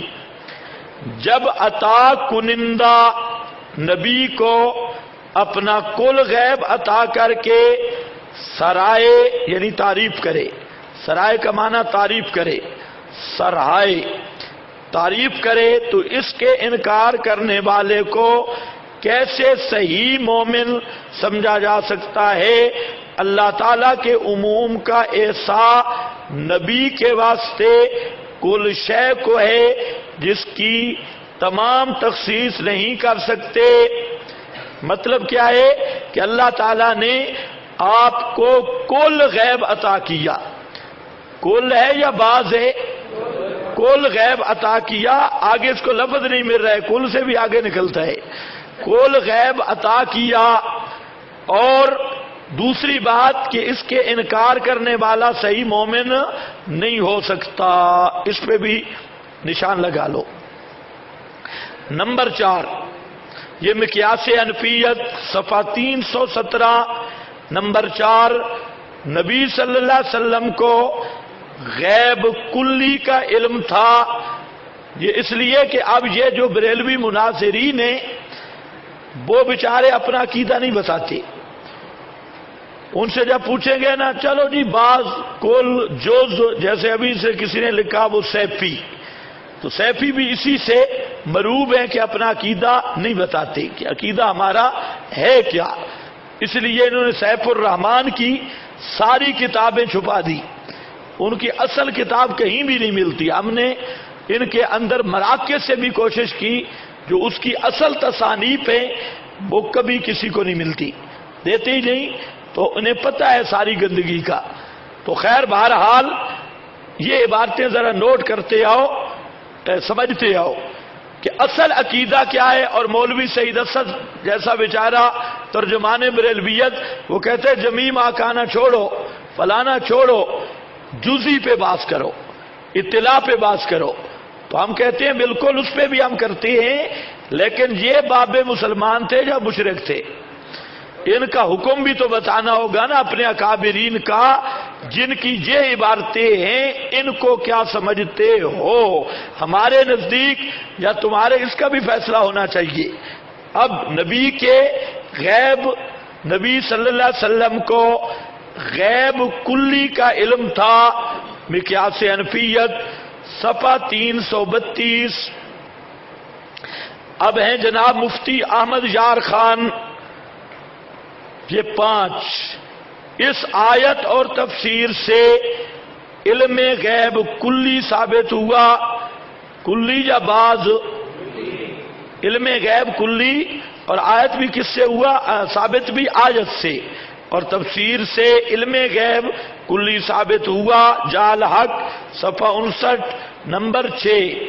اس آیت اور ان تفاسیر سے معلوم ہوا کہ خدا قدوس کا خاص علم غیب، خدا قدوس کا خاص علم غیب، حتیٰ کہ قیامت کا علم بھی حضور صلی اللہ علیہ وسلم کو عطا فرمایا گیا۔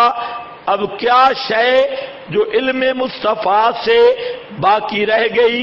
جال حق صفحہ 60 نمبر 7۔ ما کان و ما یکون، تو صرف بیان کے لیے، ورنہ اس سے بھی کہیں زیادہ کی عطا ہوئی۔ ما کان اور ما یکون تو صرف بیان کے لیے، ورنہ اس سے بھی کہیں زیادہ کی عطا ہوئی۔ جال حق صفحہ 61 نمبر 8۔ تیسرے یہ معلوم ہوا کہ تاریک راتوں میں تنہائی کے اندر جو کام کیے جائیں، اے جو بریلوی مولوی کرتے رہتے ہیں، تیسرے یہ معلوم ہوا کہ تاریک راتوں میں تنہائی کے اندر جو کام کیے جائیں وہ بھی نگاہ مصطفیٰ سے پوشیدہ نہیں، کہ عبداللہ کے والد حذیفہ کو بتایا۔ چوتھے یہ معلوم ہوا کہ کون کب مرے گا، کہاں مرے گا، کس حال میں مرے گا، کافر یا مومن، عورت کے پیٹ میں کیا ہے، یہ بھی میرے حضور پر مخفی نہیں، غرض ہے کہ ذرہ ذرہ، قطرہ قطرہ علم میں ہے صلی اللہ علیہ وسلم۔ جاء الحق کے صفحہ 72 نمبر 9۔ تو معلوم ہوا ما کان و ما یکون کا علم حضور کے علم کے دفتر کا ایک نقطہ ہے۔ اب جوش آیا مفتی صاحب کو، پہلے کہیں زیادہ کا، اب کہتا ہے ایک نقطہ ہے۔ جال حق صفحہ 77 نمبر 10۔ یہ بریلوی حکیم الامت کو بھی گیر لگتی، پہلا گیر، دوسرا گیر، تیسرا۔ پہلے کہیں زیادہ، اب کیا کہا؟ دفتر علم کا ایک ما کان ما یکون ایک نقطہ ہے۔ یہ نمبر 10 معلوم ہوا، ہاں یہ عبارت بڑی خاص ہے، اوپر عقیدہ آ گیا نا، اب ذرا دیکھ رہے ہیں اس کی حیثیت کیا ہے۔ معلوم ہوا کہ علم غیب نبی کے معنی میں داخل ہے۔ علم غیب نبی کے، علم غیب نبی کے، پھر بولو، علم غیب نبی کے معنی میں داخل ہے۔ یہ بڑی خاص عبارت ہے، اس کا آگے میں فائدہ بتاتا ہوں، اس پہ نشانی لگاؤ اور یہ بھلانی نہیں۔ علم غیب نبی کے معنی میں داخل ہے، یہ صرف اس کی عبارت نہیں، احمد رضا خان، عمر اچھروی اور باقی بریلویوں کی بھی یہی عبارت ہے، اور یہ بہت زبردست عبارت ہے۔ معلوم ہوا کہ علم غیب نبی کے معنی میں داخل، مگر مغیبات کا مطلق علم تفصیلی بعطائے الہی ضرور تمام انبیاء کے لیے ثابت ہے۔ صرف نبی کے لیے یا سب انبیاء کے لیے؟ اور تنقیب میں جو عبارتیں کام آئیں گی، سب انبیاء کے لیے ثابت ہے۔ انبیاء سے اس کی نفی مطلقاً ان کی نبوت سے ہی منکر ہونا ہے۔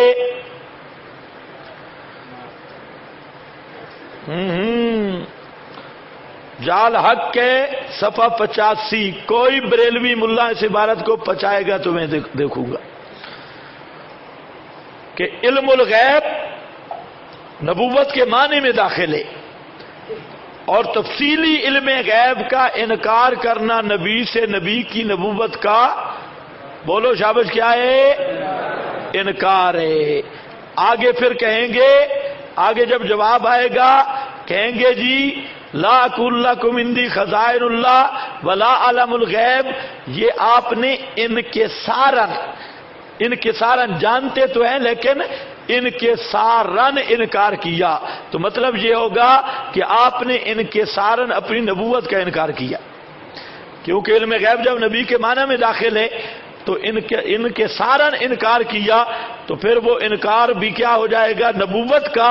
اور جو یہ کہے کہ رسول پاک نے اپنی نبوت کا انکار کیا، اصل اور پیور کافر وہ ہے کہ رسول نے اپنی نبوت سے انکار کیا، تو اس کا مطلب یہ ہوگا پھر تو نبوت سے انکار کرنا سنت ہے۔ جب رسول خود نبوت کا منکر ہے، اپنی کا انکار کر رہا ہے، تو پھر تو پیچھے نبوت کے پلے کوئی چیز رہ ہی نہیں جائے گی۔ تو اس لیے ذرا یہ عبارت بڑی اہم ترین عبارت ہے، اس کو ذہن میں رکھو، اور اس عبارت سے ایک ہی اس فیر سے بریلی کے پاگل خانے کا ایک پاگل بھی نہیں بچے گا، سب انشاءاللہ ایک عبارت یہ کافی ہے۔ وہ رضا کے نیزے کی مار ہے کہ وہ عدو کے سینہ میں غار ہے۔ اپنے بارے میں احمد رضا خان نے کہا وہ رضا کے نیزہ کی مار ہے کہ عدو کے سینہ میں غار ہے۔ رضا کا نیزہ بہت سخت ہے، اب انشاءاللہ عدو کا سینہ آر پار ہے۔ نفی مطلقاً ان کی نبوت سے ہی منکر ہونا ہے۔ جال حق صفحہ 85 نمبر 11، مگر مغیبات کا مطلق علم تفصیلی، مطلق علم تفصیلی یا اجمالی؟ تفصیلی عطائے الہی ضرور تمام انبیاء کے لیے ثابت ہے۔ صرف امام الانبیاء کے لیے؟ تمام انبیاء کے لیے، تمام انبیاء کے لیے ثابت ہے۔ انبیاء کرام سے اس کی نفی مطلقاً ان کی نبوت سے ہی منکر ہونا ہے۔ یہ ہے احمد رضا خان اعلی حضرت، اس کی کتاب ہے احکام شریعت، صفحہ 255، حصہ سوم، تو یہ خود احمد رضا خان کی عبارت ہے۔ نمبر 12، بے شک حضرت عزت عظمت نے اپنے حبیب اکرم کو تمام اولین آخرین کا علم عطا فرمایا، شرق تا غرب، عرش تا فرش، سب انہیں دکھایا، ملکوت السماوات والارض کا شاہد بنایا، روز اول سے روز آخر تک سب ما کان وما یکون انہیں بتایا، اشیاء مذکورہ سے کوئی ذرہ حضور کے علم سے باہر نہ رہا۔ سمجھ رہے ہو کہ نہیں؟ روز اول سے یہ عبارت خاص ہے، اسی پہ نشان لگاؤ. روزے اول سے روزے آخر تک سب ما کان و ما یکون، انہیں بتایا اشیاء مذکورہ سے کوئی ذرہ حضور کے علم سے باہر نہ رہا. جمی ما کان ما یکون ہے یا بعض ما کان ما یکون ہے؟ کیسے؟ روزے اول سے روزے آخر تک سب ما کان و ما یکون انہیں بتایا اشیاء مذکورہ سے کوئی ذرہ حضور کے علم سے باہر نہ رہا. علم عظیم حبیب کریم ان سب کو محیط ہوا، نہ صرف اجمالاً بلکہ ہر صغیر و کبیر، ہر رطب و یابس، پس جو پتا گرتا ہے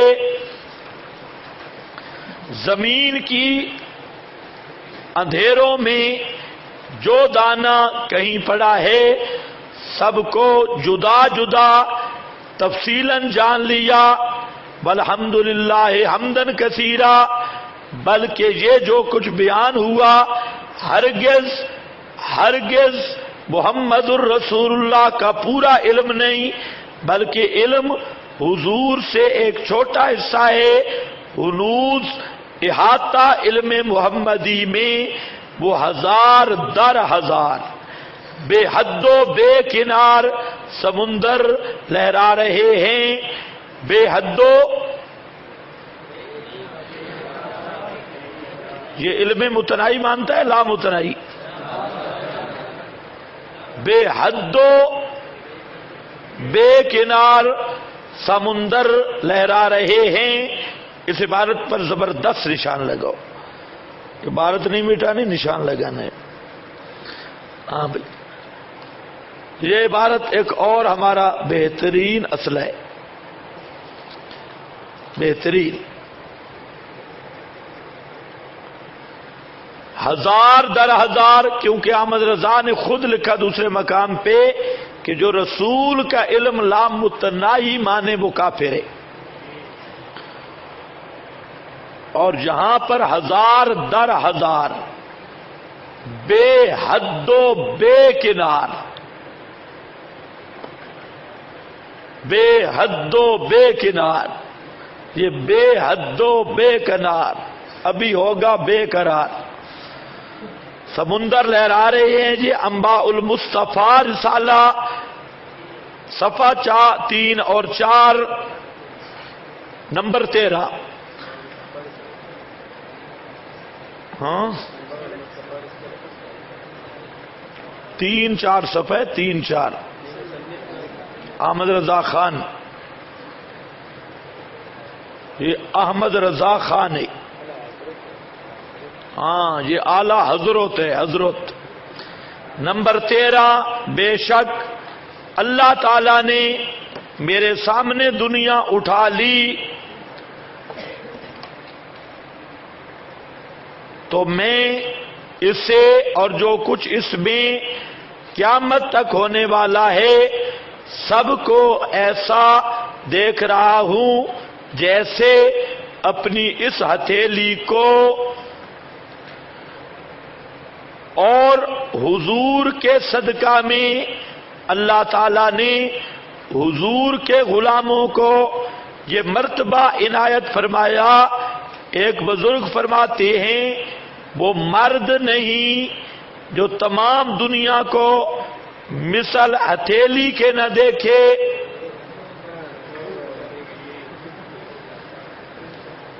توجہ ہے میری طرف؟ اور تنقیحات آ رہی ہے.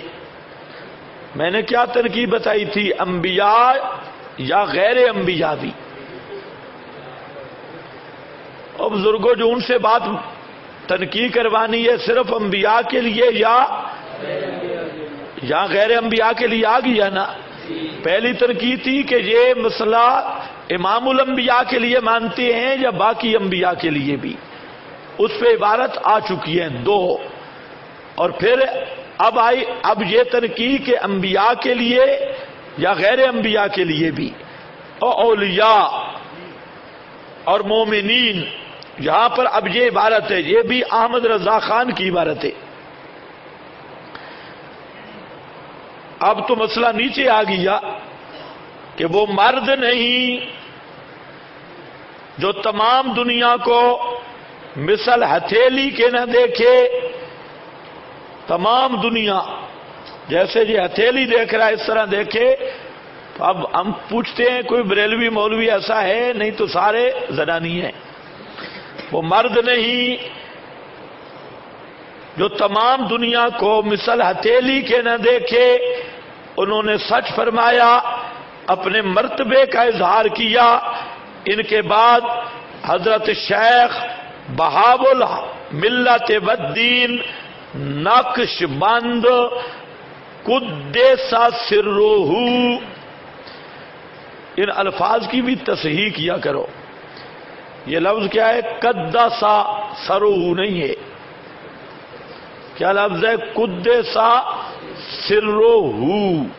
جیسے وہ لفظ ہے نا مدّا ذلہ العالی، اس کو آپ کے مولوی کیا پڑھتے ہیں؟ مدّا ذلہ.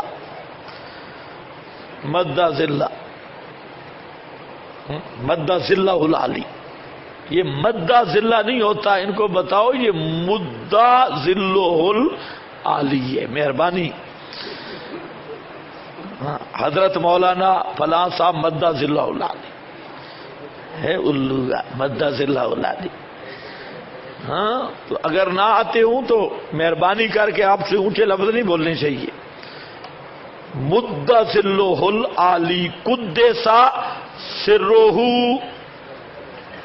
نے فرمایا، میں کہتا ہوں مرد وہ نہیں، مار بابا آیا نہیں، مرد وہ نہیں جو تمام عالم کو انگوٹھے کے ناخن کی مثل نہ دیکھے.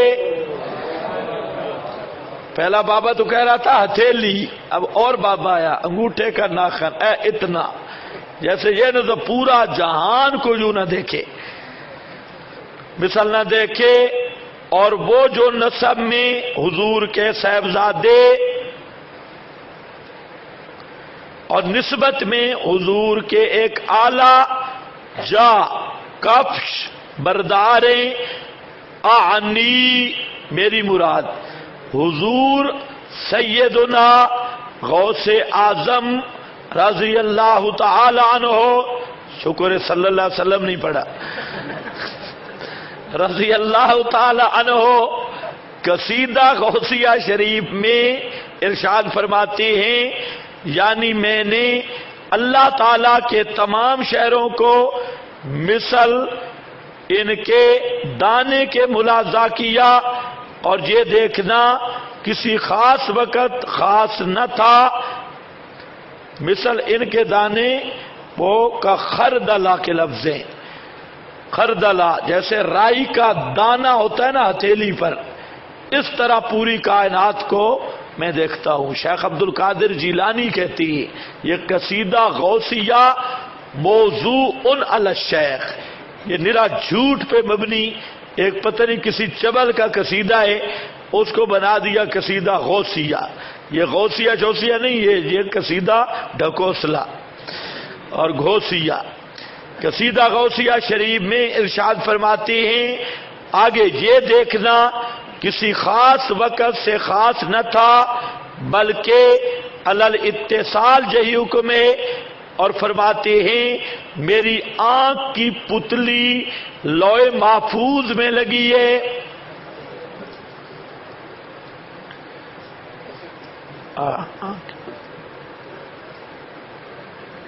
اور لوح محفوظ میں سب ماں کان ماں جکون ہے. اور شیخ جوں تمہاری آنکھ کی پتلیاں کاغذوں میں، شیخ عبد القادر جیلانی کہتے ہیں سیدھا لوح محفوظ میں. پھر وہ لوح محفوظ تو نہ ہوئی. خیر آپ کو عقیدہ بتا رہا ہوں. یہ کیا ہے جناب؟ آگے لگی ہے ملفوظات صفحہ 47 46 حصہ اول. آگے کہتا ہے اللہ تعالیٰ نے، عبارت نمبر 14 یہ حکم آ رہا ہے، اللہ تعالیٰ نے نبی صلی اللہ علیہ وسلم کے علم غیب کے منکر کو کافر فرمایا ہے، اگرچہ کلمہ شریف پڑھتا ہو، اگرچہ کلمہ شریف پڑھتا ہو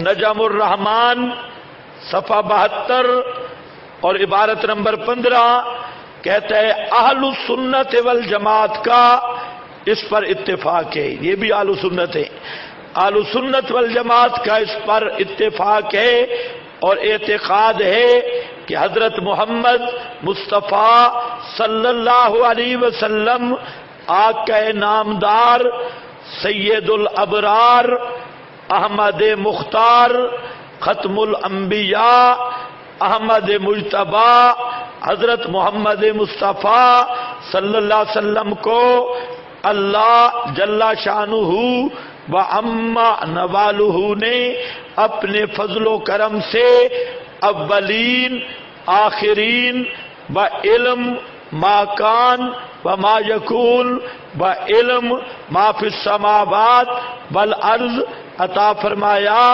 اور ایسا اعتقاد رکھنے والا مومن ہے، اور جو شخص یہ اعتقاد نہ رکھتا ہو وہ دائرہ اسلام سے خارج ہے۔ تو ان کے نزدیک یہ نجم الرحمان صفحہ نمبر 75۔ تو جہاں پر ان عبارات میں چند امور قابل غور ہیں، یہ پوری عبارات کا خلاصہ۔ محمود یہ شیخ الہند کا شاگرد ہے، ملا محمود پپلانوی، اس کا حضرت مولانا حسین علی سے مناظرہ ہوا تھا، اور اسی کتاب میں وہ لکھا ہے لا تستقر نطفۃ فی فرج انثی الا ینظرها، ولی اللہ کی پہچان۔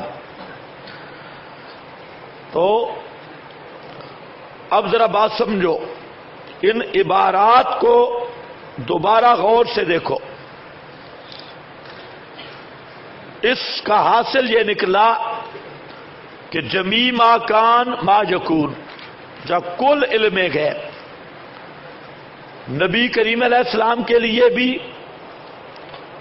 تمام انبیاء کے لیے بھی، اور اولیاء کے لیے بھی،